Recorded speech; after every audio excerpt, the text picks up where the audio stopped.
Hello students, नमस्कार। विकास Bansal academy के online platform पर आप सब सभी का हार्दिक अभिनंदन। आज की इस क्लास के अंदर हम लोग बहुत सारे महत्वपूर्ण क्वेश्चंस करेंगे। जैसा कि आप स्क्रीन में देख पा रहे हो, क्लास नंबर 5 है आज की। और इस क्लास के अंदर स्टेट गवर्नमेंट, सेंट्रल गवर्नमेंट और स्टैटिक या हिस्ट्री वगैरह के मिक्सअप क्वेश्चन रखे गए हैं। और इन क्वेश्चनों से आपको बहुत सारा कुछ जानने को मिलेगा। हर एक क्वेश्चन के पीछे, जैसे कि पिछली क्लासेस के अंदर हम करते आए हैं, एक ही क्वेश्चन से रिगार्डिंग बहुत सारे हम क्वेश्चंस निकाल लेते हैं। आज की इस क्लास के अंदर भी ऐसा ही कुछ करने वाले हैं। तो आप इन क्वेश्चनों को बहुत अच्छे से देखिएगा। हर क्वेश्चन को डिफरेंट तरीके से करने की कोशिश कीजिएगा और आपको ये सारे के सारे क्वेश्चन डेफिनेटली 100% एग्जाम में काम आएंगे और आपकी सिलेक्शन के अंदर ये बड़ा ही सहारा बनेंगे। ठीक है, चलिए क्लास शुरू करते हैं। आज का पहला क्वेश्चन देखिए स्क्रीन के ऊपर। सबसे पहला question, Rafael Nadal one of the top male tennis player in the world hails from which European country. देखो, दुनिया में एक प्लेयर है जिसका नाम है राफेल नडाल। ठीक है ना। सबसे पहला क्वेश्चन आता है, राफेल नडाल किस खेल का खिलाड़ी है? आपने खेल का नाम बताना है बेटा। राफेल नडाल जो खिलाड़ी है ना सर, हाँ जी, याद रखना। राफेल नडाल जो खिलाड़ी है वो खिलाड़ी किस खेल का है? तो आप सभी ने बताना है टेनिस का खिलाड़ी है। राफेल नडाल किस गेम का खिलाड़ी? टेनिस का खिलाड़ी है। वैसे तो टेनिस गेम का ओरिजिन माना जाता है फ्रांस से, लेकिन जो मॉडर्न टेनिस खेला जाता है ना, इस गेम का ओरिजिन किस देश में माना जाता है? तो आपने बताना है सर, टेनिस गेम का ओरिजिन इंग्लैंड में माना जाता है, बर्मिंघम के अंदर। ठीक है ना। अगर क्वेश्चन आ गया कि टेनिस या मॉडर्न टेनिस गेम का ओरिजिन किस देश में हुआ, आपने देश का नाम बताना है इंग्लैंड। और जो टेनिस गेम है ना सर, इस गेम की जो सबसे बड़ा टूर्नामेंट होता है, इसको बोला जाता है ग्रैंड स्लैम। आप सभी को बताना है सर, इस गेम का सबसे बड़ा टूर्नामेंट क्या कहलाता है? ग्रैंड स्लैम कहलाता है। और इस ग्रैंड स्लैम की एक साल में 4 प्रतियोगिताएं खेली जाती है। ठीक है ना। इस ग्रैंड स्लैम जो है ना, इसकी 4 प्रतियोगिताएं खेली जाती है। नंबर 1 प्रतियोगिता खेली जाती है ऑस्ट्रेलियन ओपन। ये सभी ने सुना भी होगा, लेकिन आप सभी को करना बहुत आवश्यक है। ऑस्ट्रेलियन, हाँ जी, याद रखना सारे। Australian open, number 1 Australian open 1905 से इस गेम की शुरुआत हुई। ठीक है। नंबर 2 की बात करें तो फ्रेंच ओपन, नंबर 2 की बात करें तो फ्रेंच ओपन, और इसकी शुरुआत 1891 से हुई। नंबर 3 की बात करें तो आपने बताना है विंबलडन। विंबलडन ये सबसे पुराना ग्रैंड स्लैम टूर्नामेंट है। ठीक है ना, सबसे पुराना ग्रैंड स्लैम टूर्नामेंट है। और ये 1877 में इसकी शुरुआत हुई, 1877 में। और चौथा जो टूर्नामेंट है इसका, उसको बोला जाता है यूएस ओपन। उसको बोला जाता है यूएस ओपन, और इसकी शुरुआत हुई 1881 के अंदर, 1881 के अंदर। सबसे पहला मैं आपको बता दूं, जो टेनिस गेम है ना, इस गेम का ओरिजिन, जो मॉडर्न टेनिस है, इस गेम का ओरिजिन इंग्लैंड में हुआ। और इस गेम का जो सबसे बड़ा टूर्नामेंट होता है उसको ग्रैंड स्लैम कहा जाता है। एक साल में ग्रैंड स्लैम की, प्यारे बच्चों, 4 टूर्नामेंट खेले जाते हैं। ऑस्ट्रेलियन ओपन, फ्रेंच ओपन, और तीसरा विंबलडन, और चौथा खेला जाता है यूएस ओपन। ये ऑस्ट्रेलिया में, ये फ्रांस के अंदर, और ये इंग्लैंड के अंदर, और ये आप जानते हैं यूएसए के अंदर खेला जाता है। और इनमें सबसे पुराना ग्रैंड स्लैम टूर्नामेंट कौन सा है? तो आप सभी जानते हैं विंबलडन है। अब ये जो ऑस्ट्रेलियन ओपन खेला जाता है किस पे? तो आप सभी जानते हैं ये हार्ड कोर्ट पे खेला जाता है। ठीक है ना, ये हार्ड कोर्ट पे खेला जाता है। उसके अलावा ये जो फ्रेंच ओपन है, इसको खेला जाता है क्ले कोर्ट के ऊपर, मिट्टी के मैदान पे।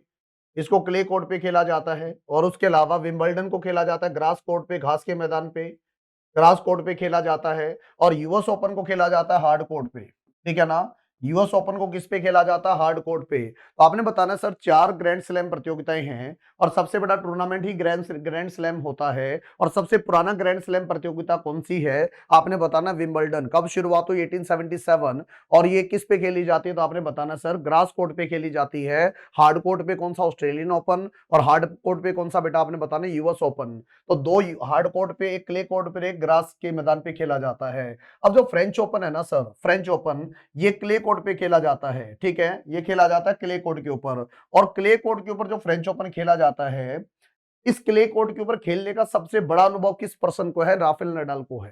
ठीक है ना। आपको मैं बता दूं, clay king of clay court किस खिलाड़ी को कहा जाता है? किंग ऑफ क्ले कोर्ट किस खिलाड़ी को कहा जाता है? तो आपने बताना सर, इसका नाम क्या है? Rafael Nadal. इसका नाम क्या है बेटा? इनका नाम है राफेल नडाल। ठीक है। और ये किस देश के खिलाड़ी हैं? आपने देश का नाम बताना है स्पेन। किस देश के खिलाड़ी है? तो आपने देश का नाम बताना है स्पेन। तो राफेल नडाल को मिट्टी के मैदान का बेताज बादशाह कहा जाता है। आपको बताना है sir, most of the grand slam जो सबसे ज्यादा most of the grand slam सबसे ज्यादा ग्रैंड स्लैम जीतने का रिकॉर्ड किसके नाम है? तो आपने बताना इनका नाम है राफेल नडाल और इनके नाम 22 ग्रैंड स्लैम जीतने का रिकॉर्ड है। आपको बताना है सबसे ज्यादा ग्रैंड स्लैम किसने जीते, रिकॉर्ड किसके नाम है? राफेल नडाल के नाम है। और इन 22 में से 14 कौन से हैं बेटा? आपने बताना 14 है फ्रेंच ओपन, ठीक है ना। आपने बताना इन 22 में से 14 कौन से जीते? फ्रेंच ओपन जीते हैं। और इसी फ्रेंच ओपन को क्या कहा जाता है? आपने बताना है रोलैंड गैरोस भी कहा जाता है। आपने बताना सर रोलैंड गैरोस टूर्नामेंट भी कहा जाता है इसको। क्वेश्चन आएगा 4 ग्रैंड स्लैम में किस ग्रैंड स्लैम को रोलैंड गैरोस के नाम से जाना जाता है? आपने बताना सर इसका नाम क्या है? तो आपने बताना फ्रेंच ओपन, ठीक है ना। उम्मीद करता हूँ ये समझ आया होगा। और ये खिलाड़ी कौन है? राफेल नडाल, किस देश का? स्पेन का। और क्या कहलाता है? तो आपने बताना इसको किंग ऑफ क्ले कोर्ट यानी मिट्टी के मैदान का बेताज बादशाह कहा जाता है। और स्पेन की कैपिटल क्या है? तो आप सभी को पता है मैड्रिड। स्पेन की कैपिटल क्या है? मैड्रिड। करेंसी का नाम क्या है? तो आप सभी ने बताना है यूरो यहाँ की करेंसी का नाम है। अच्छा, स्पेन में एक ऑर्गेनाइजेशन का हेडक्वार्टर है जिसके कारण स्पेन जाना जाता है। किस ऑर्गेनाइजेशन का? यहाँ लिख रहा हूं मैं, ध्यान से समझना। इस ऑर्गेनाइजेशन का नाम है यूनाइटेड नेशन। इस ऑर्गेनाइजेशन का नाम है United Nations World Tourism Organisation. World Tourism Organisation या इसको UNWTO कहा जाता है। इसको UNWTO कहा जाता है। और मेरी बात ध्यान से समझना, दुनिया में जो टूरिज्म का सेक्टर है, ठीक है ना, दुनिया में टूरिज्म का जो सेक्टर है इसको रेगुलेट करने वाली संस्था है। और इसका हेडक्वार्टर कहां पर है? मैड्रिड के अंदर है, स्पेन के अंदर है। और अगर क्वेश्चन आ गया कि बताइए सर, यहां पर आप लिख पाओगे, अगर क्वेश्चन आ गया कि बताइए सर वर्ल्ड टूरिज्म डे कब मनाया जाता है? वर्ल्ड टूरिज्म डे कब मनाया जाता है? तो अगर आपको वर्ल्ड टूरिज्म डे आ जाए ना तो बताना सभी ने 27 सितंबर। अगर क्वेश्चन आ गया वर्ल्ड टूरिज्म डे कब, विश्व पर्यटन दिवस कब मनाया जाता है? 27 सितंबर। और अगर आपको नेशनल टूरिज्म डे आ जाए, बात को ध्यान से समझना, अगर आपको नेशनल टूरिज्म डे आ जाए तो आप सभी ने कब बताना है? 25 जनवरी। हर साल 25 जनवरी को नेशनल टूरिज्म डे मनाया जाता है भारत के अंदर। और दुनिया में वर्ल्ड टूरिज्म डे कब मनाया जाता है? 27 सितंबर। और अगर क्वेश्चन आ गया राफेल नडाल किस देश का? स्पेन का। और यहाँ पर हेडक्वार्टर किसका है? United Nation World Tourism Organisation. और इसको शॉर्ट फॉर्म में क्या कहेंगे? UNWTO कहा जाएगा इसको शॉर्ट फॉर्म के अंदर। उम्मीद करता हूं ये क्वेश्चन आप सभी को अच्छे से समझ आ पाया होगा। चलिए क्वेश्चन नंबर आप 2 पे आते हैं, बड़े ध्यान से समझना। Which of the following governing organisation is the governing body of tennis, world tennis, यानी जो टेनिस का गेम है जैसे कि आप सभी समझते हैं हर खेल का एक ऑर्गेनाइजेशन होता है। जैसे मान लो क्रिकेट है और क्रिकेट को गवर्न करने वाली एजेंसी का नाम क्या है? तो आप सभी जानते हैं ICC है। उसके अलावा ओलंपिक के लिए इंटरनेशनल ओलंपिक कमेटी है। उसी प्रकार मैं आपको बता दूं इंटरनेशनल जो टेनिस फेडरेशन है, बात को ध्यान से समझना, इंटरनेशनल जो टेनिस फेडरेशन है ये बात करते हैं सर, इसकी स्थापना 1913 में हुई। इंटरनेशनल टेनिस जो फेडरेशन है, ठीक है ना, इंटरनेशनल टेनिस फेडरेशन ITF कह सकते हैं, इसकी स्थापना 1913 में हुई। और दुनिया में टेनिस गेम को गवर्न करने वाली सबसे बड़ी एजेंसी है। और इसका हेडक्वार्टर कहां पे? इंटरनेशनल टेनिस फेडरेशन का इसका हेडक्वार्टर है लंदन के अंदर, ठीक है। और इसमें कितने मेंबर है बेटा?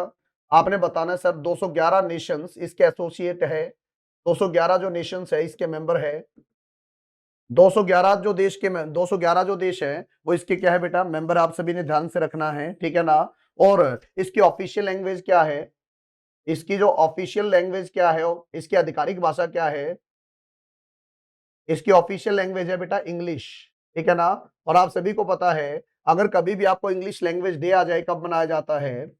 अगर कभी भी आपको इंग्लिश लैंग्वेज डे आ जाए कब मनाया जाता है? हाँ जी, अगर कभी आपको इंग्लिश लैंग्वेज डे आ जाए कब मनाया जाता है? तो आप सभी ने बताना सर हर साल हर साल 23 अप्रैल को इंग्लिश लैंग्वेज डे मनाया जाता है। और 23 अप्रैल को ही स्पेनिश लैंग्वेज डे मनाया जाता है, ठीक है ना। स्पेनिश लैंग्वेज डे भी 23 अप्रैल को मनाया जाता है। और इंग्लिश लैंग्वेज डे भी कब मनाया जाता है? 23 अप्रैल को। और अगर क्वेश्चन आ गया इंटरनेशनल टेनिस फेडरेशन की स्थापना 1913 में हुई, हेडक्वार्टर कहां पर? लंदन। और लंदन जो है ना सर ये थेम्स रिवर के किनारे है, आप सभी जानते हैं। लंदन थेम्स रिवर के किनारे है। और कैपिटल कहाँ की है तो आप सभी ने बताना है इंग्लैंड की कैपिटल है, इंग्लैंड की कैपिटल है। और करेंसी का नाम क्या है तो आपने बताना है पाउंड। यहाँ की करेंसी का नाम आप सभी ने क्या बताना है, पाउंड बताना है। तो आपको बताना है कौन सी जो वर्ल्ड एजेंसी है या खेलों की एजेंसी टेनिस जो है वो एजेंसी कौन सी है तो आपने बताना है इंटरनेशनल टेनिस फेडरेशन। ये टेनिस को रेगुलेट करने वाली एजेंसी है। और इसका हेडक्वार्टर कहाँ बताओगे आप सारे, लंदन में बताओगे, ठीक है ना। और उसके अलावा अगर आपको वर्ल्ड गोल्ड काउंसिल आ जाए, अगर आपको वर्ल्ड गोल्ड काउंसिल आ जाए तो ये भी लंदन में है, ठीक है ना। ये भी कहां पर है, लंदन के अंदर है। एक है ना ह्यूमन राइट्स को लेकर काम करने वाली एजेंसी है, एनजीओ है, जिसका नाम है एमनेस्टी इंटरनेशनल। इसका नाम है एमनेस्टी इंटरनेशनल। इसका हेडक्वार्टर भी कहां पर है तो आपने बताना सर, इसका हेडक्वार्टर भी लंदन में है। और उसके अलावा EIU के नाम से economist, economist intelligence, intelligence unit, ठीक है ना, एक संस्था है जिसका नाम है इकोनॉमिस्ट इंटेलिजेंस यूनिट। और इसका हेडक्वार्टर कहां पर है आप सभी ने बताना है, लंदन में इसका हेडक्वार्टर है। तो उम्मीद करता हूं इसका जवाब जो आप 4 नंबर लगा पाओगे। क्वेश्चन नंबर आ जाओ 3 के ऊपर, और बहुत इंपॉर्टेंट क्वेश्चन है। और हर क्वेश्चन से आप ज्यादा से ज्यादा क्वेश्चन निकाल पा रहे हैं, आप सारे देख पा रहे हो, ठीक है। आइए जरा ध्यान से। The test of my life is an autobiography of, आपने बताना sir the test of my life किसकी ऑटोबायोग्राफी है, किसका जीवन लिखा हुआ है the test of my life के अंदर, ठीक है ना। तो आप सभी को मैं बता दूं सर, युवराज सिंह का नाम सुना होगा आप सभी ने, ठीक है ना। युवराज सिंह भारतीय टीम के प्लेयर हैं, युवराज सिंह भारतीय क्रिकेट टीम के प्लेयर रह चुके हैं। और इन्होंने मतलब बड़ा अच्छा क्रिकेट खेला है भारत देश के लिए। और पंजाब के निवासी है युवराज सिंह। और इनकी ऑटोबायोग्राफी का नाम क्या है तो आपने बताना the test of my life, ठीक है ना, the test of my life.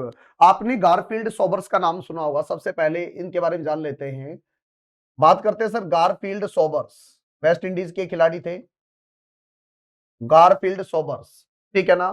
अब बात करते हैं सर युवराज सिंह चर्चा में क्यों आए, एक ओवर में 6 छक्के लगाने का रिकॉर्ड इन्होंने बनाया, एक ओवर में 6 छक्के लगाने का रिकॉर्ड इन्होंने बनाया। दुनिया में सबसे पहली बार फर्स्ट पर्सन, वाइट ले लेते हैं, हाँ जी। बात करते हैं sir player first player to hit 6 sixes in a over. एक ओवर में 6 छक्के लगाने का रिकॉर्ड जो बनाया ना सबसे पहले दुनिया के अंदर, वो किसने बनाया, गारफील्ड सोबर्स ने बनाया। और किस देश के लिए खेलते हैं तो आपने बताना सर, ये वेस्ट इंडीज के लिए। फर्स्ट इंडियन की बात है जिन्होंने एक ओवर में 6 छक्के लगाए, फर्स्ट इंडियन, पहले भारतीय जिन्होंने एक ओवर में 6 छक्के लगाए, नाम है रवि शास्त्री, इनका नाम है रवि शास्त्री। और सेकंड इंडियन भारत के जिन्होंने एक ओवर में 6 छक्के लगाए, उनका नाम क्या है तो आपने बताना युवराज सिंह, इनका नाम है युवराज सिंह। और जो युवराज सिंह है इनकी ऑटोबायोग्राफी का नाम क्या है तो आपने बताना sir the test of my life. और उसके अलावा सचिन तेंदुलकर की मैं बात करूं, ठीक है ना, अगर आप सचिन तेंदुलकर की मैं बात करूं, सचिन तेंदुलकर, इनकी ऑटोबायोग्राफी का नाम क्या है, प्लेइंग इट माई वे, आपने बताना सर प्लेइंग इट माई वे। तेंदुलकर जो है इनका जन्म जो है 24 अप्रैल 1973 में हुआ। और इनका पूरा नाम सचिन रमेश तेंदुलकर है, इनका पूरा नाम सचिन रमेश तेंदुलकर है। और 16 की एज के अंदर, 16 की एज के अंदर 1989 में इन्होंने फर्स्ट मैच खेला, डेब्यू मैच खेला, किसके खिलाफ, पाकिस्तान के खिलाफ, ठीक है ना। पाकिस्तान के खिलाफ इन्होंने पहला मैच खेला, डेब्यू मैच खेला, है ना, अपना शुरुआती मैच खेला। तो क्वेश्चन बनेगा, बताइए sir the test of my life किसकी ऑटोबायोग्राफी है, युवराज सिंह। और प्लेइंग इट माय वे किसकी ऑटोबायोग्राफी है, आपने बताना सचिन तेंदुलकर। और अगर आप बात करें क्रिकेट इतिहास के अंदर 100 शतक लगाने वाला पहला बल्लेबाज वो सचिन तेंदुलकर है, ठीक है ना। ओडीआई के अंदर ओडीआई के इनके 49 शतक है। और टेस्ट के अंदर इनके टेस्ट मैच के अंदर 51 शतक है। तेंदुलकर जो है सबसे पहली बात बेटा 100 शतक लगाने वाला दुनिया का पहला क्रिकेटर। और इनके 49 जो शतक है वो वनडे के अंदर है। और 51 शतक इसमें है तो आप सभी ने बताना 51 जो शतक है वो आपने बताना सर टेस्ट मैच के अंदर है। देखो ये बात होती है शिद्दत की, ये बात होती है प्रैक्टिस की, ये बात होती है अभ्यास की, ठीक है ना।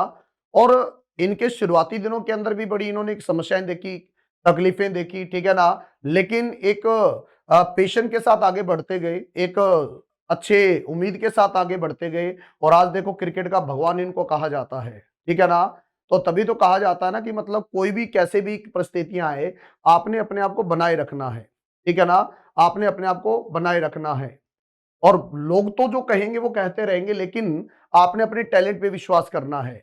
और कहा जाता है ना कि मत कर परवाह उनकी जो आज देते हैं ताना, झुका देंगे सर उनका जब आएगा तेरा जमाना, लहरें बन जाए तूफान तो कश्ती का काम है बहना, और कुछ तो लोग कहेंगे लोगों का काम है कहना।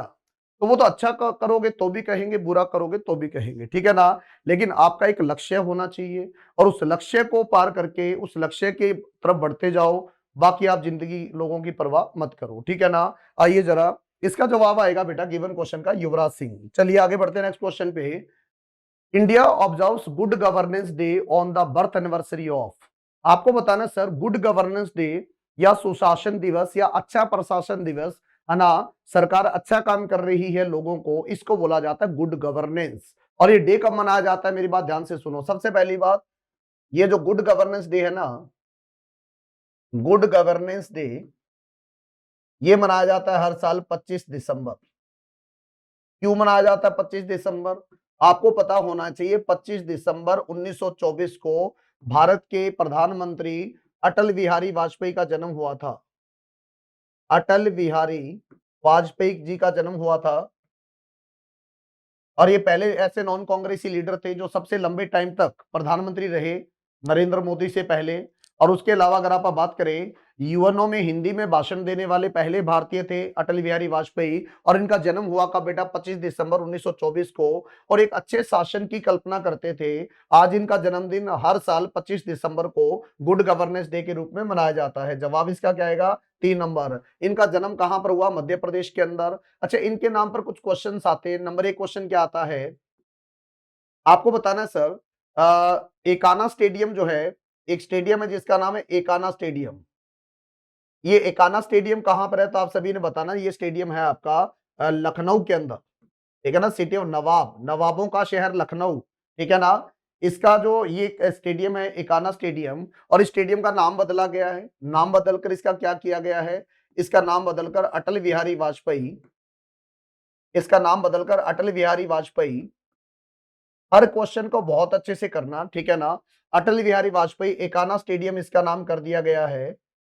अटल बिहारी वाजपेयी एकाना स्टेडियम इसका नाम कर दिया गया है। उसके बाद में एक टनल बनाई गई हिमाचल प्रदेश के अंदर, जिसका नाम क्या था? रोहतांग टनल। इसका नाम क्या था? रोहतांग टनल। और इसका नाम भी बदलकर क्या किया गया है? अटल टनल किया गया है।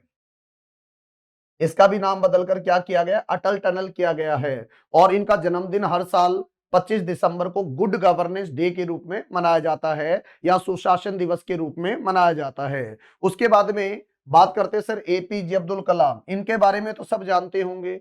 आप सभी को बताना सर, 15 अक्टूबर को जन्मदिन होता है एपीजे अब्दुल कलाम का। और दुनिया में स्टूडेंट्स के लिए एक बहुत बड़ी मोटिवेशन थी, ठीक है ना। दुनिया में जो स्टूडेंट्स के लिए एक बहुत बड़ी मोटिवेशन थी डॉक्टर एपीजे अब्दुल कलाम, ठीक है ना।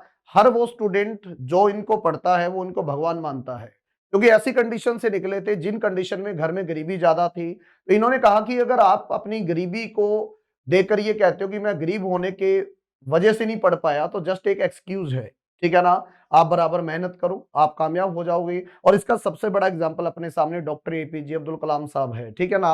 आपने बताना सर 15 अक्टूबर को इनका जन्मदिन होता है, और ये मनाया जाता है वर्ल्ड स्टूडेंट डे के रूप में। ये मनाया जाता है वर्ल्ड स्टूडेंट डे के रूप में। आपको क्वेश्चन आए वर्ल्ड स्टूडेंट डे कब मनाया जाता है? 15 अक्टूबर, और ये कलाम साहब का जन्मदिन होता है। और बात करते हैं जयप्रकाश नारायण, इनको लोकनायक कहा जाता है। अगर क्वेश्चन आ गया किसको लोकनायक कहा जाता है, तो आपने बताना है जयप्रकाश नारायण को। जयप्रकाश नारायण को बिहार के लीडर थे बेटा ये। जयप्रकाश नारायण को लोकनायक कहा जाता है। और जयप्रकाश नारायण इंटरनेशनल एयरपोर्ट कहां पर है? यहां पर लिख देते हैं इंटरनेशनल एयरपोर्ट। तो ये आपने बताना पटना के अंदर है। जयप्रकाश नारायण इंटरनेशनल एयरपोर्ट कहां पर है? पटना के अंदर है। और doctor B are Ambedkar ji, ठीक है ना, भीमराव जी अंबेडकर, इनका नाम तो सारा विश्व जानता है, ठीक है ना, फादर ऑफ इंडियन कॉन्स्टिट्यूशन कहलाते हैं डॉक्टर बी आर अंबेडकर। और 14 अप्रैल 1891 को जन्म हुआ था इनका, और 6 दिसंबर 1956 को इनकी डेथ हुई थी। और ये बौद्ध धर्म को मानते थे, इसलिए इनका डेथ एनिवर्सरी हर साल महापरिनिर्वाण दिवस के रूप में मनाया जाता है। उम्मीद है ये क्वेश्चन आप 3 नंबर लगा पाओगे। अटल बिहारी वाजपेयी का जन्मदिन गुड गवर्नेंस डे के रूप में हर साल मनाया जाता है। आगे बढ़ते हैं सर, इनमें से कौन सा शहर जो है ट्विन सिटी नहीं कहलाता, वो आपने देखना है सर। सबसे पहली बात, ट्विन सिटी का मतलब क्या होता है? जुड़वा शहर होते हैं, जुड़वा शहर। और कौन कौन से शहर जुड़वा हैं देख लेते हैं। अहमदाबाद, गांधीनगर, ये जुड़वा शहर है, ठीक है। यहां पर लिख देता हूं मैं सबसे पहले। अगर क्वेश्चन आ गया अहमदाबाद, अहमदाबाद, गांधीनगर, ये दोनों के दोनों जुड़वा शहर है। उसके बाद में बात आती है सर भुवनेश्वर, कटक, आपने बताना कटक और भुवनेश्वर, ये दोनों के दोनों क्या है? जुड़वा शहर है, कटक और भुवनेश्वर। उसके बाद में बात आती है सर हुबली और धारवाड़। अगर आप बात करें नंबर 3 पे, हुबली और धारवाड़, ठीक है, ये अपने क्या जुड़वा शहर है, हुबली और धारवाड़। और हुबली और धारवाड़ के बाद में अगर आप बात करें, बहुत सारे और शहर है जिनकी लिस्ट आप देख लेते हैं, ठीक है ना। अगर बात करें हुबली और धारवाड़ के बाद में बहुत ऐसे शहर हैं जिनके आप बारे में देख लेते हैं। नंबर 1 बात करते हैं सर हैदराबाद और सिकंदराबाद। आपने बात करना है हैदराबाद,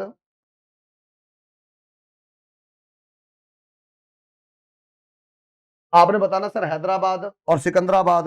और ये कहां पर है हैदराबाद और सिकंदराबाद? तो आप सभी ने बताना सर ये है आपके तेलंगाना के अंदर। हैदराबाद और सिकंदराबाद पूछे तेलंगाना में, बता देना आप सारे, ठीक है ना। उसके बाद में कोलकाता और हावड़ा, आपने बताना सर कोलकाता और हावड़ा, ये कहां पर है? वेस्ट बंगाल के अंदर है। कोलकाता और हावड़ा कहां पर है? वेस्ट बंगाल में है। उसके अलावा मुंबई और थाने, मुंबई और थाने, ये आपके क्या है? तो आपने बताना है जुड़वा शहर है मुंबई और थाने। उसके बाद में बात करते हैं सर विजयवाड़ा, अमरावती, आंध्र प्रदेश के अंदर। विजयवाड़ा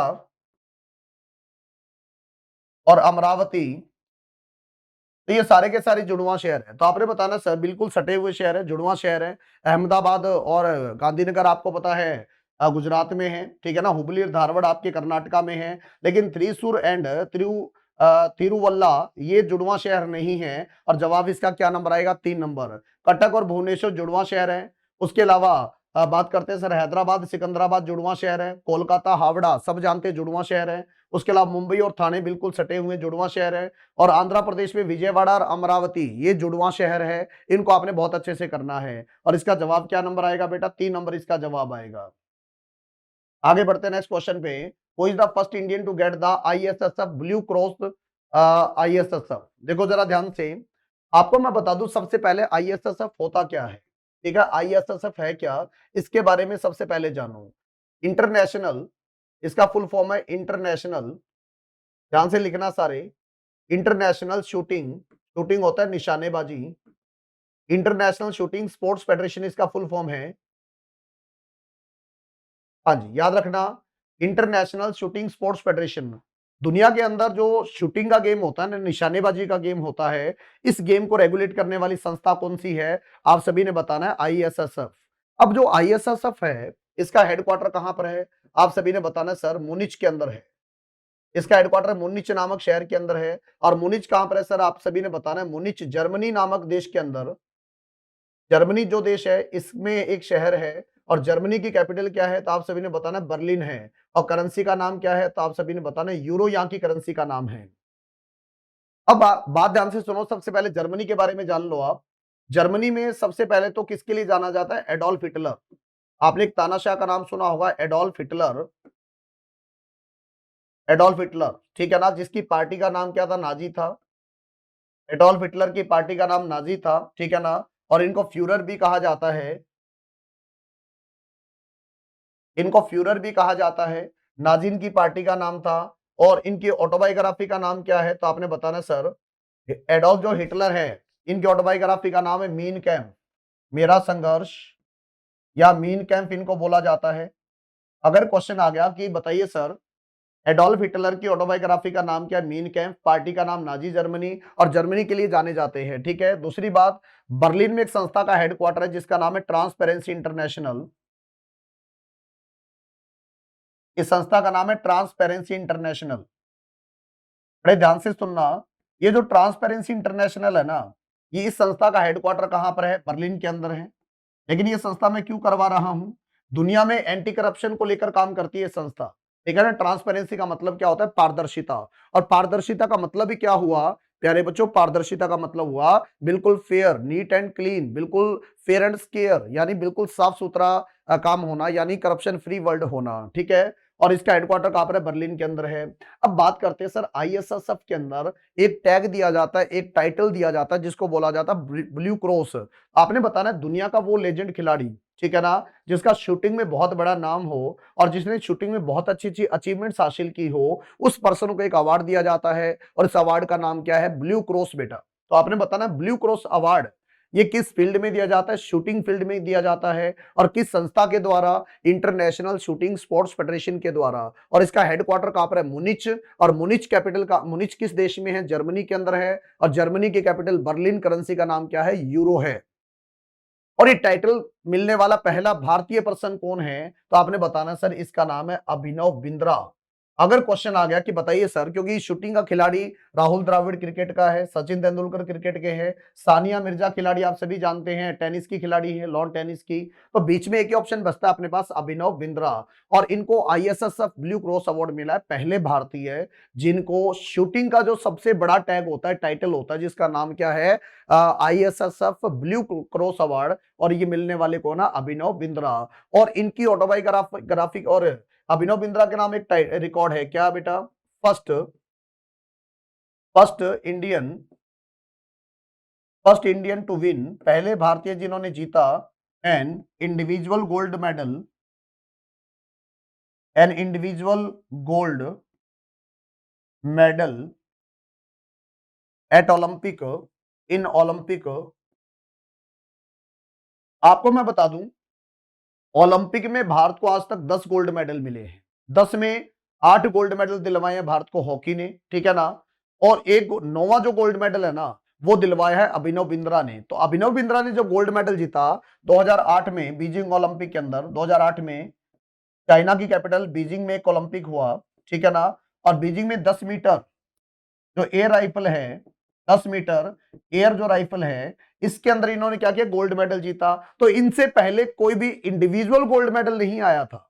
हॉकी गोल्ड मेडल लेके आई थी, लेकिन हॉकी क्या है? टीम वर्क है। लेकिन इन्होंने कैसे जीता? इंडिविजुअल जीता। तो पहले भारतीय जिन्होंने ओलंपिक में इंडिविजुअल गोल्ड मेडल जीता, उनका नाम क्या है? अभिनव बिंद्रा। और कब जीता? 2018 के बीजिंग ओलंपिक में जीता, 10 मीटर एयर राइफल के अंदर। और अभिनव बिंद्रा की ऑटोबायोग्राफी का नाम यहां पर लिख रहा हूं, आ शॉट एट हिस्ट्री। इन्होंने इतिहास रच दिया था, आ शॉट एट हिस्ट्री, ठीक है ना।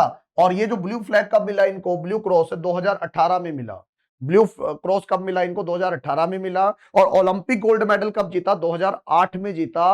और कब, किस गेम के अंदर? शूटिंग के अंदर। भारत ने आज तक 10 गोल्ड मेडल जीते हैं। 10 में से 8 गोल्ड मेडल भारत को हॉकी टीम ने दिलवाए हैं, और 1 गोल्ड मेडल अभिनव बिंद्रा। और 1 गोल्ड मेडल आप सभी जानते हैं 2021 के अंदर गोल्डन बॉय नीरज चोपड़ा, जो हरियाणा से है, जेवलिन थ्रो के खिलाड़ी हैं, इन्होंने जीता बेटा 7 अगस्त 2021 को। और यही वजह है हर साल 2021 से डिक्लेयर कर दिया गया कि 7 अगस्त को जेवलिन थ्रो डे मनाया जाएगा या भाला फेंक दिवस मनाया जाएगा। तो कभी क्वेश्चन आए ना कि बताइए सर, जेवलिन थ्रो डे कब मनाया जाएगा? 7 अगस्त। क्यों? 7 अगस्त 2021 को नीरज चोपड़ा ने कौन सा मेडल जीता था? आपने बताना, गोल्ड मेडल जीता था। और एथलेटिक्स में पहला गोल्ड मेडल है ये भारत की तरफ से, ठीक है ना। इसका जवाब क्या आएगा गिवन क्वेश्चन का? 4 नंबर आएगा, सॉरी 2 नंबर आएगा। आगे बढ़ो सारे।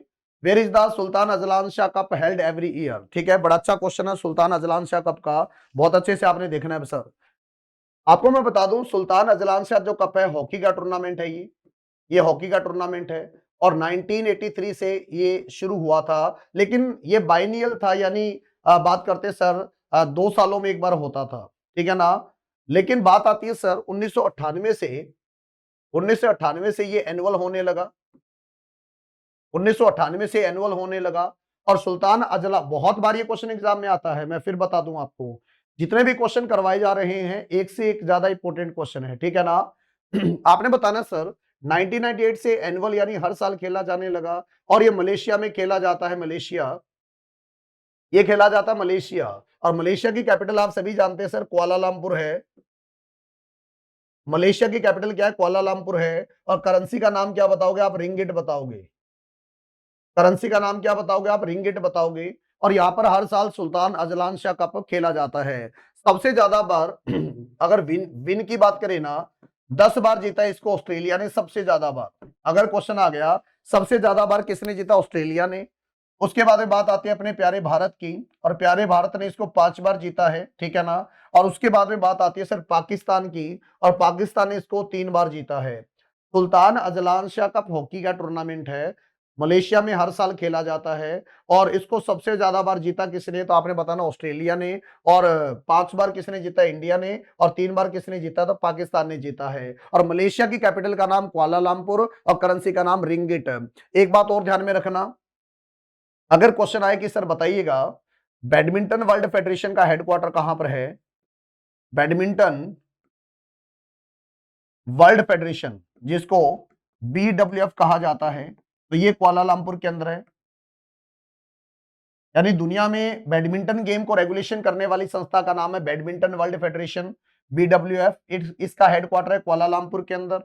उसके बाद में बात आती है सर एशियन, उसके बाद बात आती है एशियन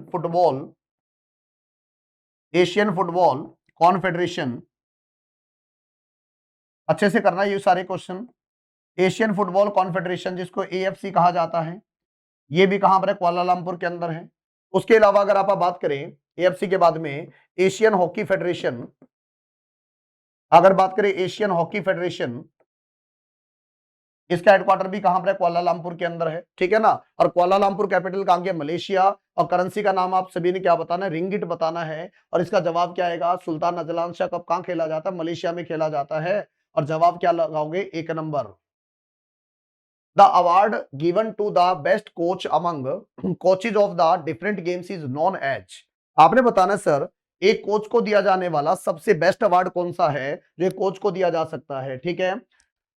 सबसे पहले ध्यान में रखिए सर, अशोक चक्र जो अवार्ड है ये दिया जाता है एक आर्मी पर्सन को, या ऐसा कह सकते हैं वीरता और अदम्य साहस के लिए जेलेंट्री अवार्ड है ये, ठीक है। दादा साहब फाल्के फिल्म इंडस्ट्री में दिया जाता है। तो 2 ही अवार्ड ऐसे जो खेलों में दिए जाते हैं। अर्जुन अवार्ड खिलाड़ी को दिया जाता है, और जो द्रोणाचार्य अवार्ड है ये दिया जाता है बेटा किसको? कोच को। सबसे पहली बात आप करते हैं सर, सबसे पहली बात समझो, हर साल 29 अगस्त को, डिटेल से समझा देता हूं समझना, 29 अगस्त को नेशनल स्पोर्ट्स डे मनाया जाता है। नेशनल स्पोर्ट्स डे मनाया जाता है क्योंकि आपको पता है मेजर ध्यानचंद का जन्मदिन होता है, ठीक है। नंबर 2 बात, इस दिन क्या है, भारत सरकार की तरफ से कुछ अवार्ड्स अनाउंस किए जाते हैं जिनको नेशनल स्पोर्ट्स अवार्ड कहा जाता है। इनको नेशनल स्पोर्ट्स अवार्ड कहा जाता है। और नेशनल स्पोर्ट्स अवार्ड में जो सबसे पहला अवार्ड दिया जाता है इसका नाम है राजीव गांधी। इस अवार्ड का नाम है राजीव गांधी खेल रत्न अवार्ड। राजीव गांधी खेल रत्न अवार्ड। और ये भारत का खेलों का सबसे बड़ा अवार्ड है बेटा, ये भारत का खेलों का सबसे बड़ा अवार्ड है। और इसकी शुरुआत 1991 1992 में हुई, ठीक है। लेकिन 2021 में क्या हुआ, इस अवार्ड का नाम बदल दिया गया, और इस अवार्ड का नाम बदलकर मेजर ध्यानचंद, इस अवार्ड का नाम बदलकर मेजर ध्यानचंद खेल रत्न अवार्ड कर दिया गया है।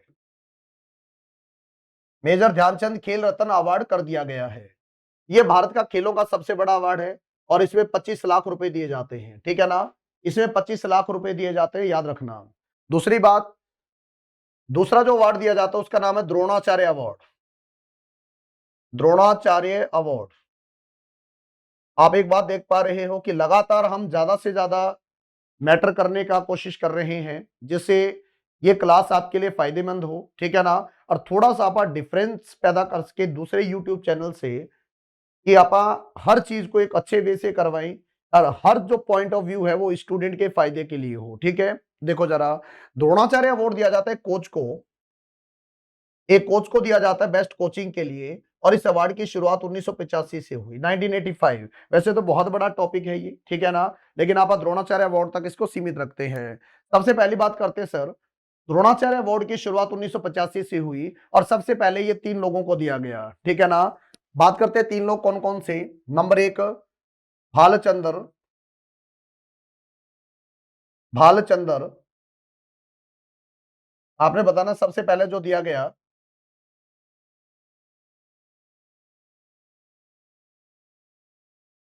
भालचंद्र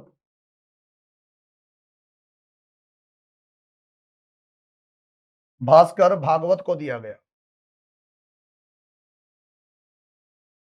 सबसे पहले दिया गया भालचंद्र भास्कर भागवत, 1985 में इस अवार्ड की शुरुआत हुई और सबसे पहले 3 लोगों को मिला, ठीक है ना। पहले पर्सन का नाम था भालचंद्र भास्कर भागवत और ये रेसलिंग का कोच था, क्योंकि आप सभी जानते हैं द्रोणाचार्य जो थे कौरवों पांडवों के गुरु थे, ठीक है ना। इसीलिए ये जो अवार्ड कोच को दिया जाता है बेस्ट कोचिंग के लिए, शुरुआत हुई 1985 में, सबसे पहले 3 लोगों को दिया गया।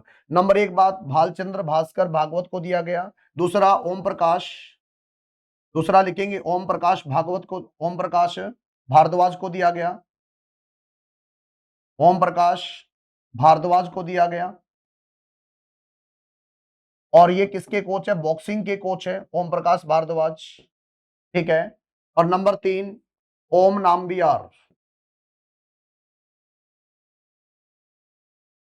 और ये एथलेटिक्स के कोच है, ठीक है, इनको दिया गया। तो क्वेश्चन बनेगा सर कि बताइए सबसे वो अवार्ड जो मतलब एक कोच को दिया जाता है उसका नाम है द्रोणाचार्य अवार्ड। कब शुरुआत हुई, 1985 से।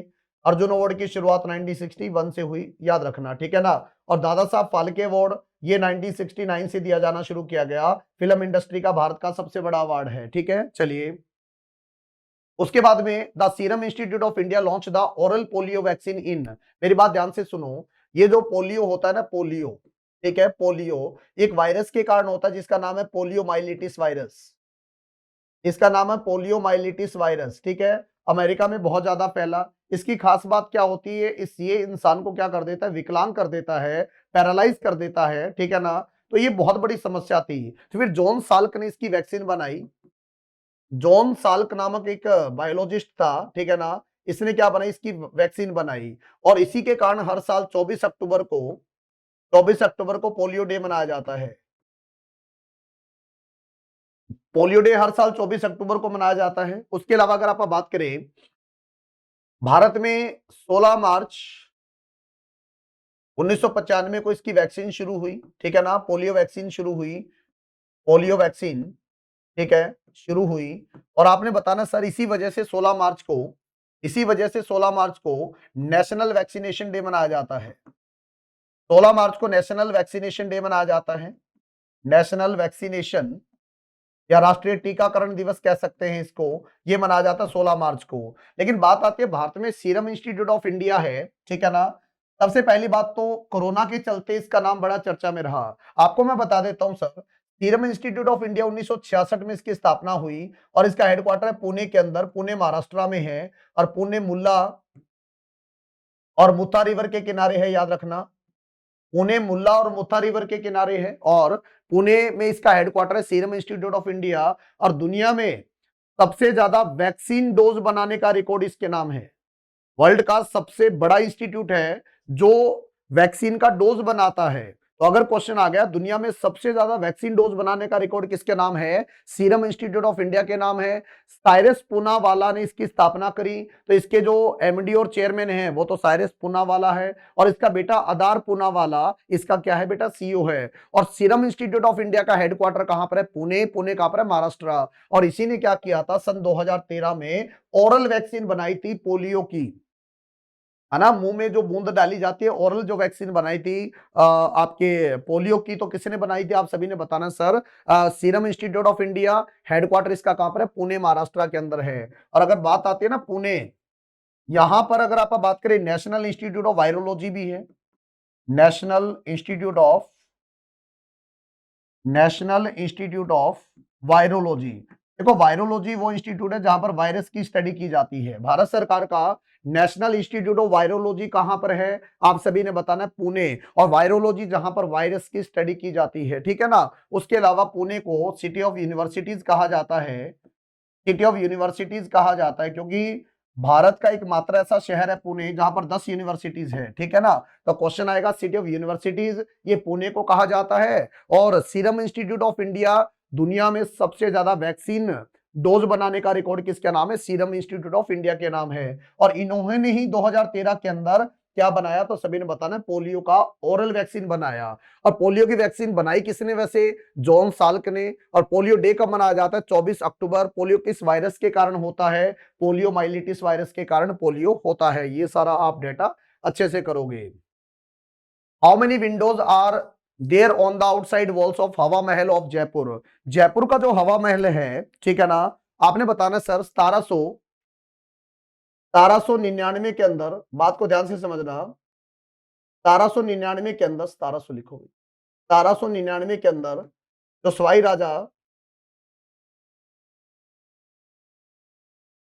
राजा प्रताप सिंह, हाँ जी, आपने बताना सवाई राजा प्रताप सिंह के द्वारा इसको बनाया गया। और सवाई राजा प्रताप सिंह जो था, ये पोता था या ग्रैंडसन था किसका, ये ग्रैंडसन है बेटा किसका, तो आप सभी ने बताना सर जय सिंह का, जय सिंह, या इनको जय सिंह सेकंड कहा जाता है, ठीक है ना। और जय सिंह ने ही किसको बसाया था, तो आपने बताना सर जयपुर नगर को बसाया था। जय का मतलब जय सिंह और पुर का मतलब नगर, तो जयपुर को बसाने वाला कौन था, जय सिंह सेकंड। और कौन सा राजा था, तो आपने बताना सवाई राजा था, ठीक है। अब बात करते हैं सर लालचंद उस्ताद के द्वारा जयपुर में इसकी, मतलब जब ये राजा था तो लालचंद उस्ताद के अंडर, लालचंद उस्ताद इसने डिजाइन किया किसको बेटा, हवा महल को, ठीक है ना। और उसमें बहुत सारे झरोखे हैं, और झरोखे कितने, तो आप सभी ने बताना है 953 झरोखे पूछे ना कितने हैं, तो आपने बताना है 953 झरोखे हैं, ठीक है। क्वेश्चन बनेगा सर कि बताइए सर हवा महल कहां पर है, जयपुर के अंदर है, ठीक है ना।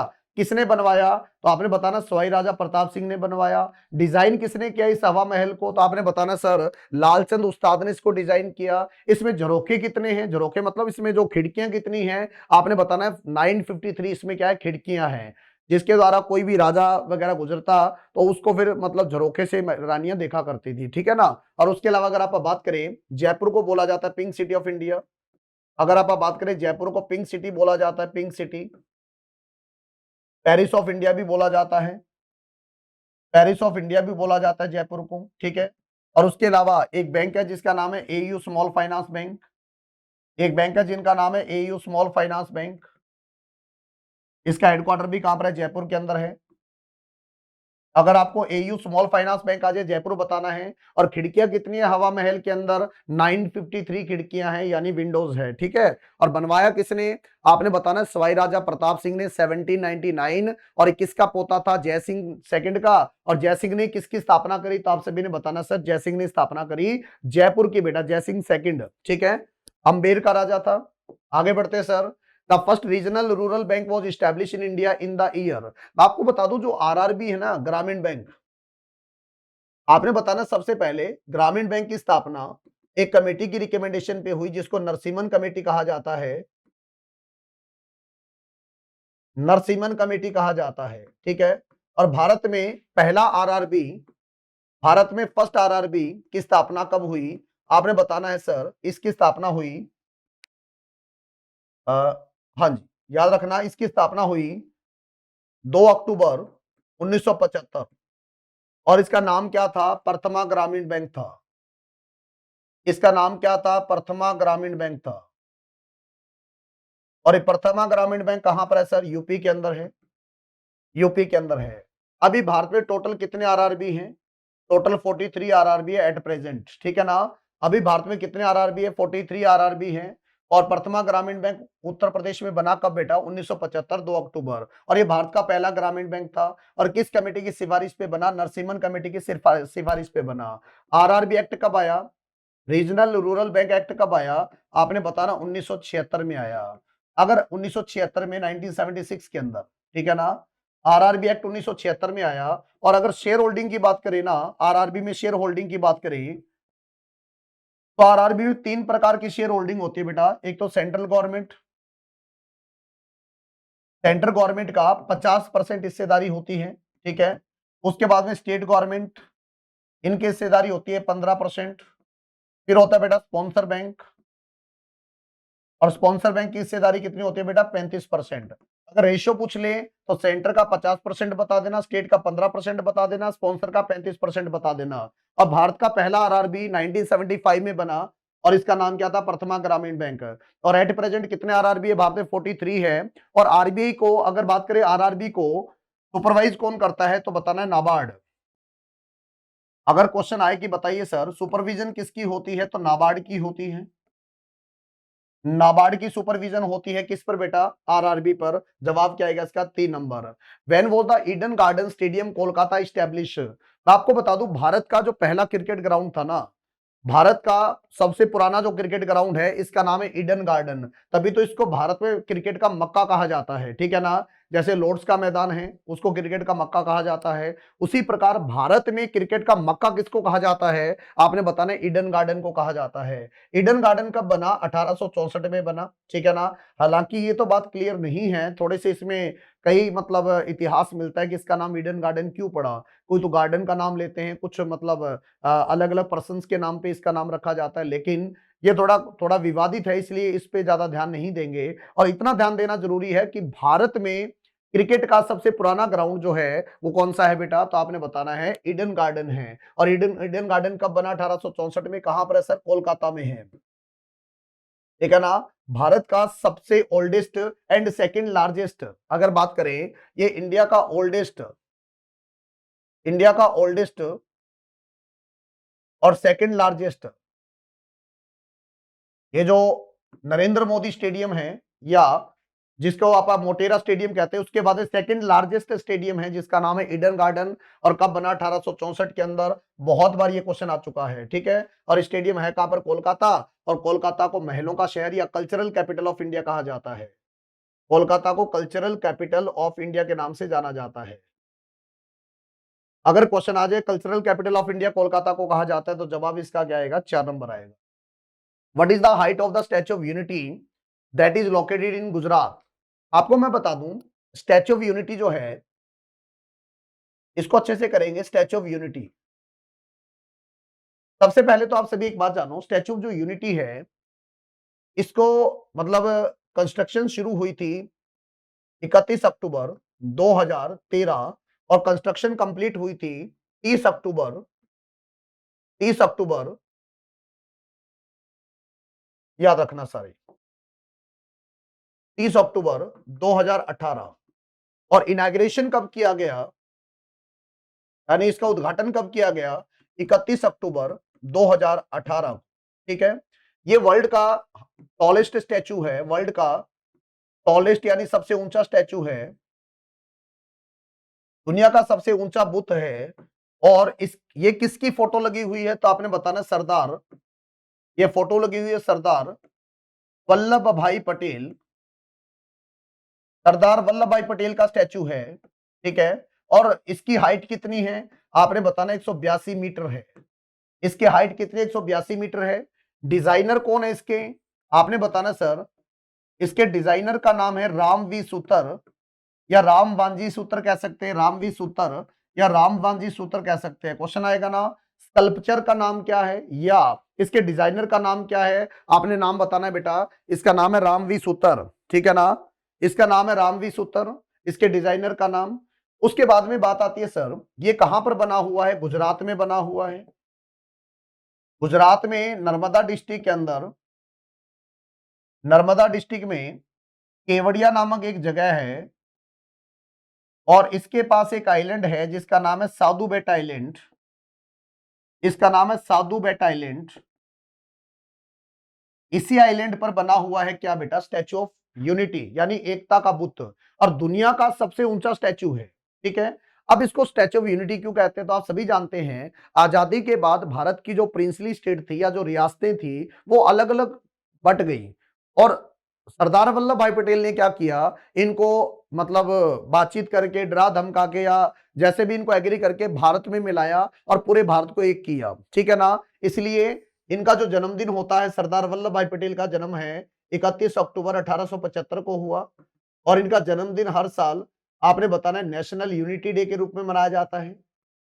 अगर क्वेश्चन आ गया कि बताइए सर किसका जन्म दिवस नेशनल यूनिटी डे के रूप में या राष्ट्रीय एकता दिवस के रूप में मनाया जाता है, आपने बताना सरदार वल्लभ भाई पटेल। और जन्म कब हुआ, 31 अक्टूबर 1875। और स्टैच्यू ऑफ यूनिटी किसका फोटो है, तो सरदार वल्लभ भाई पटेल का। हाइट कितनी है, 182 मीटर। बनाने वाली कंपनी का नाम क्या है, आपने बताना L&T। L&T कंपनी ने बनाया, साधु बेट आइलैंड पे बना हुआ है, केवड़िया नामक जगह के पास, और नर्मदा डिस्ट्रिक्ट में है, गुजरात में है। और रामवानजी सुतर इसके डिजाइनर का नाम है। और फोटो किसका है, सरदार वल्लभ भाई पटेल का। और इनको क्या बोला जाता है, आयरन मैन ऑफ इंडिया बोला जाता है, ठीक है। और वर्ल्ड का सबसे ऊंचा स्टैच्यू है, कब बनना शुरू हुआ, 31 अक्टूबर 2013 को। बनके कब तैयार हुआ, 30 अक्टूबर 2018 को। और इनॉग्रेशन कब किया गया, 31 अक्टूबर 2018। और 31 अक्टूबर को डे कौन सा मनाया जाता है, आपने बताना है राष्ट्रीय एकता दिवस या national unity day. When was the environment protection act passed, बेटा इन्वायरमेंट प्रोटेक्शन एक्ट कब पास हुआ, तो इसके पीछे एक छोटी सी बात बताता हूं आपको। मैं आपको बताता हूं सर, 2 दिसंबर 1984 की बात। 2 दिसंबर 1984 को भारत का एक शहर है भोपाल, और भोपाल में एक कंपनी थी यूनियन कार्बाइड नाम की। यूनियन कार्बाइड नाम की कंपनी थी, और यूनियन कार्बाइड नाम की कंपनी में बहुत सारे हानिकारक जो कीटनाशक बनाए जाते थे, ठीक है ना। और जिसकी परमिशन भारत में मतलब नहीं थी। तो 2 दिसंबर की रात को क्या हुआ, इस कंपनी के बॉयलर में लीकेज हुआ, और जिससे गैस निकली methyl isocyanate. Methyl isocyanate, isocyanate, methyl isocyanate लिखेंगे सारे।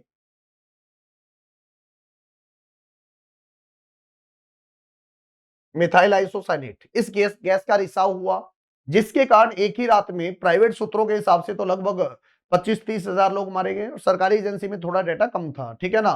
तो यानी अगर सीधी सी बात माने तो बहुत सारे लोग इस ट्रेजेडी में मारे गए थे, और ये आज तक का भारत का इंडस्ट्रियल सेक्टर का सबसे बड़ा ट्रेजेडी है, ठीक है ना। क्वेश्चन आया कि बताइए सर भारत का इंडस्ट्रियल सेक्टर का सबसे बड़ा ट्रेजेडी तो वो कौन सा है, तो आपने बताना ये है भोपाल गैस ट्रेजेडी। कौन सी गैस का रिसाव हुआ था, मिथाइल आइसोसाइनेट। और कब घटी थी घटना, 2 अक्टूबर 1902।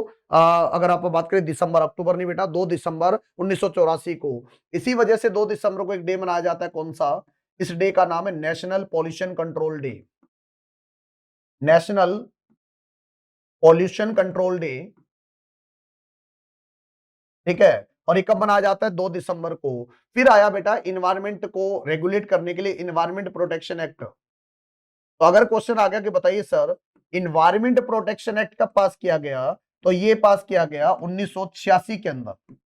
ये पास किया गया 1986 के अंदर इन्वायरमेंट प्रोटेक्शन एक्ट। और इसका जवाब क्या नंबर आएगा, 2 नंबर इसका जवाब आएगा, ठीक है। चलिए आगे बढ़ते हैं। Dash is also known as All India War Memorial. मैं आपको बता दूं भारत में इंडिया गेट नामक एक मॉन्यूमेंट है, एक स्मारक है, इंडिया गेट। इंडिया गेट जो है ये बनना शुरू हुआ था 1921 में, और बन के तैयार हो गया था 1931 के अंदर, ठीक है। इसके डिजाइनर का नाम क्या है, तो आपने बताना है एडवर्ड लुटियंस। एडवर्ड लुटियंस इसके डिजाइनर का नाम है, ठीक है ना। इंडिया गेट दिल्ली में बना हुआ है, क्यों बनाया गया, फर्स्ट वर्ल्ड वार के दौरान जो भारतीय सैनिक अंग्रेजों की तरफ से लड़ते हुए शहीद हो गए थे ना। फर्स्ट वर्ल्ड वार आपको पता है 1914 से लेकर 1918 तक प्रथम विश्व युद्ध चला था, और उसमें भारतीय सैनिकों ने अंग्रेजों को क्या किया था, सपोर्ट किया था। और उसमें जो भारतीय सैनिकों की डेथ हुई ना प्यारे बच्चों, उन्हीं की याद में बनाया गया ऑल इंडिया वार मेमोरियल, या इसको क्या बोला जाता है बेटा, इंडिया गेट बोला जाता है। और इसके डिजाइनर का नाम क्या है, आपने बताना है एडवर्ड लुटियंस। जवाब क्या आएगा, इंडिया गेट आएगा। इंडिया गेट बना कहां पर हुआ, राजपथ के अंदर राजपथ पे बना हुआ है। और राजपथ का नाम पहले क्या था, किंग्स वे था। इसका नाम पहले किंग्स वे था, किंग्स वे के बाद इसका नाम राजपथ किया गया। और 2022 के अंदर इसका नाम राजपथ से बदलकर क्या कर दिया गया, आपने बताना कर्तव्य पथ कर दिया गया है। इसका नाम कर्तव्य पथ किया गया है। ठीक है, आपने बताना सर जो राजपथ है जहां पर स्वतंत्रता गणतंत्र दिवस परेड होता है, ठीक है ना, आरडी परेड जिसको एनसीसी कैडेट बोलते हैं, ठीक है ना, आपने बताना जो परेड होता है ना, मेन फंक्शन होता है राजपथ, जिसका नाम आपने सुना है। राजपथ का नाम पहले किंग्स वे था, बाद में इसका नाम राजपथ किया गया, और 2022 के अंदर इसका नाम क्या कर दिया, कर्तव्य पथ कर दिया गया है, और इसी पर इंडिया गेट बना हुआ है, और इसको ऑल इंडिया वॉर मेमोरियल भी कहा जाता है, और ये नेशनल मॉन्यूमेंट ऑफ इंडिया है। ये भारत का नेशनल स्मारक है, राष्ट्रीय स्मारक है। क्वेश्चन आ गया, नेशनल मॉन्यूमेंट ऑफ इंडिया बहुत बड़ा टॉपिक है वैसे तो, ठीक है ना, किसी दिन इसको डिटेल से समझते हैं आप, और बहुत अच्छे से इसका निचोड़ निकालते हैं। और जैसे मान लो अमर जवान ज्योति का क्वेश्चन निकल सकता है, और उसके अलावा नेशनल वार मेमोरियल का क्वेश्चन निकल सकता है। एक जो कैनोपी बनाई गई है जिसमें सुभाष चंद्र बोस जी का फोटो लगा है, उसका क्वेश्चन निकलेगा, ठीक है ना, बहुत सारे क्वेश्चन किसी दिन आप निकालेंगे इससे। तो आपने बताना नेशनल मॉन्यूमेंट ऑफ इंडिया जो है ये है भारत का इंडिया गेट, और गेटवे ऑफ इंडिया कहां पर है, ये मुंबई में है, ठीक है ना, और इसके डिजाइनर का नाम क्या है, जॉर्ज विटेट है। जॉर्ज विटेट 1911 में जॉर्ज पंचम भारत जब आया ना, तो सबसे पहले मुंबई आया। उसके आने की खुशी में मुंबई में एक नींव पत्र रखा गया जिसको गेटवे ऑफ इंडिया बोला जाता है, और इसके डिजाइनर का नाम है जॉर्ज विटेट, ठीक है। तो इंडिया गेट इसका जवाब आएगा। आगे बढ़ते हैं, the Khilji dynasty founded by Jalaluddin Firoz Khilji, ठीक है, इन्होंने भारत में राज कब से कब तक किया। आपको मैं बता दूं, भारत में दिल्ली सल्तनत पे 5 वंश ने राज किया। स्लेव डायनेस्टी 1206 में स्थापना हुई और 1290 तक राज किया। 1290 में दूसरा वंश आया जिसका नाम था खिलजी डायनेस्टी, उसने 1290 से लेकर 1320 ईस्वी तक राज किया, और इसका जवाब क्या नंबर आएगा, 3 नंबर आएगा। When did Ibrahim Lodi become the sultan of Delhi. Delhi सल्तनत का आखिरी जो वंश था ना, उसका नाम था लोदी वंश, और सिकंदर जो लोदी था इसका बेटा था इब्राहिम लोदी। आपने बताना सर सिकंदर लोदी जिसने आगरा शहर बसाया था, सिकंदर लोदी, और इसी सिकंदर लोदी को फाउंडर ऑफ आगरा कहा जाता है, आगरा शहर बसाया था। इसी के बेटे का नाम था क्या बेटा, इब्राहिम लोदी, और ये 1517 में क्या बना, राजा बना, दिल्ली की गद्दी पे बैठा, और 1526 के अंदर फर्स्ट बैटल ऑफ पानीपत होता है। First battle of first battle of Panipat होता है, और ये पहले पानीपत के पहले युद्ध किस किस के बीच में, आपने बताना है इब्राहिम लोदी के बीच में, और किसके बीच में बेटा, बाबर के बीच में होता है। और जीतता कौन है ये युद्ध, बाबर जीतता है, ठीक है। तो आपको बताओ, जैसे ही इब्राहिम लोदी हारा तो भारत में मुगलों की स्थापना होगी 1526 के अंदर, पानीपत के पहले युद्ध के बाद, ठीक है। इसका जवाब क्या आएगा, 4 नंबर। Which of the following is a heritage site of Madhya Pradesh. आपको बताना है सर इनमें से कौन सी विरासत वाली जगह है मध्य प्रदेश में, यूनेस्को वर्ल्ड हेरिटेज साइट है, तो आपने बताना है इसको बोला जाता है रॉक शेल्टर ऑफ भीमबेटका। इसको रॉक शेल्टर ऑफ भीमबेटका बोला जाता है, रॉक शेल्टर ऑफ भीमबेटका, और ये कहां पर है, मध्य प्रदेश में है। उसके अलावा सांची स्तूपा कहां पर है, ये भी मध्य प्रदेश में है। अगर आपको सांची स्तूपा आ जाए तो भी मध्य प्रदेश में, ये भी हेरिटेज है। उसके अलावा आपको खजुराहो टेम्पल्स पूछे, अगर आपको खजुराहो टेम्पल्स पूछे तो ये भी कहां पर है, मध्य प्रदेश के अंदर है, ठीक है ना। तो आपने बताना सर इसका जवाब आएगा भीमबेटका। सासाराम क्या है, शेरशाह सूरी का मकबरा है, बिहार में है। शेरशाह सूरी का मकबरा बिहार के अंदर है, ठीक है ना। हम्पी कहां पर है बेटा, कर्नाटका में है। और लेपाक्षी टेम्पल है वो झूलते स्तंभ का टेम्पल बोला जाता है, इसमें जो पिलर है ना मंदिर के, उसके नीचे मतलब जगह नहीं है, इसलिए इसको झूलते पिलर्स का मंदिर भी कहा जाता है, लेपाक्षी, ठीक है। तो जवाब इसका क्या आएगा, 1 number. Which state of India was ruled by the Ahom dynasty. ये सिर्फ एक ही क्वेश्चन बनेगा, और एग्जाम में आएगा तो एक ही तरीके से आएगा। अहोम वंश के राजाओं ने राज किया सिर्फ आसाम के अंदर, ठीक है ना। अगर क्वेश्चन आ गया अहोम वंश के राजाओं ने कहां पर राज किया, आपने बताना आसाम के अंदर राज किया, और इसका जवाब क्या आएगा बेटा, 2 नंबर आएगा, ठीक है। आगे बढ़ो। Who among the following was appointed by the first viceroy of British India. आप सभी को मैं बता दूं, हाँ नहीं, 1857 की क्रांति से पहले भारत का जो सबसे बड़ा अधिकारी होता था उसको बोला जाता था गवर्नर जनरल ऑफ इंडिया। इसको बोला जाता था गवर्नर जनरल ऑफ इंडिया, आप सभी जानते हैं। लेकिन 1857 की क्रांति के बाद में जो भारत का क्राउन था, भारत का जो राज था, वो ब्रिटिश ईस्ट इंडिया कंपनी के हाथों से किस में ट्रांसफर हो गया? वहां की एम्प्रेस यानी महारानी विक्टोरिया के हाथों में चला गया सारा का सारा राजवंश, ठीक है ना, सारा का सारा यहाँ का शासन। और 1857 के बाद गवर्नर जनरल ऑफ इंडिया को किस में तब्दील कर दिया गया? आपने बताना, ये कर दिया गया वायसराय में, वायसराय। तो भारत का लास्ट गवर्नर जनरल और भारत का पहला वायसराय ये था लॉर्ड कैनिंग। अगर क्वेश्चन आ गया कि बताइए सर, भारत का आखिरी गवर्नर जनरल और भारत का पहला वायसराय कौन बना? ये लॉर्ड कैनिंग था, ठीक है ना। और इसका जवाब क्या आएगा बेटा? 1 नंबर आएगा, ठीक है। तो चलिए, आज की इस क्लास के अंदर हम लोग इतना ही करेंगे, और उम्मीद करता हूं कि जितना भी इस क्लास के अंदर किया है आप लोगों को बहुत अच्छे से समझ आया होगा। अगर अच्छे से समझ आया है तो अपने दोस्तों के साथ, अपने मित्रों के साथ इसको शेयर कीजिएगा, लाइक कीजिएगा। बहुत बहुत धन्यवाद। आप सभी का दिन शुभ रहे।